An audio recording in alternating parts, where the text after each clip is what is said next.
ชีวิตយើងបើយើងមិនខ្លាំងទេនរណាក៏មើលងាយយើងដែររួមទាំងអ្នកផ្ទះរបស់យើងផងដែរនៅក្នុងសង្គមគឺបែបនេះឯងពេលដែលយើងមិនខ្លាំងគ្មាននរណាម្នាក់កោតក្រែងយើងទេគ្មាននរណាម្នាក់ឲ្យតម្លៃយើងទេមានតែការប្រមាថមានតែការបំពានហើយកុំឆ្ងល់ថាហេតុអីជីវិតជួបរឿងអយុត្តិធម៌រហូតតែអញ្ចឹងឯងនៅលើโลกនេះគ្មានអ្វីស្មើភាពគ្នាទេរវាងអ្នកខ្លាំងនិងអ្នកខ្សោយគឺគ្មានពិតមែនអ្នកខ្លាំងច្បាស់ណាស់គេមានប្រៀបជាងយើងគ្រប់ពេលវេលាទាំងអស់ត្រូវចងចាំថានៅទីណាក៏ដោយយើងមិនអាចខ្សោយបានទេទោះមិនខ្លាំងលើសលប់ជាងគេក៏ដោយតែកុំមិនដោយឲ្យខ្លួនឯងខ្សោយជាងគេជាដាច់ខាត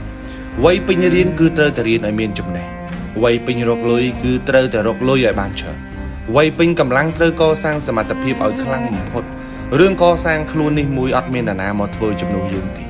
បើអាយុយើង20ទៅ30ឆ្នាំហើយយើងនៅតែបដ ாய் ខ្លួនឲ្យអន់ជាងគេទៀតអត់មាននរណាមកជួយយើងបានទេ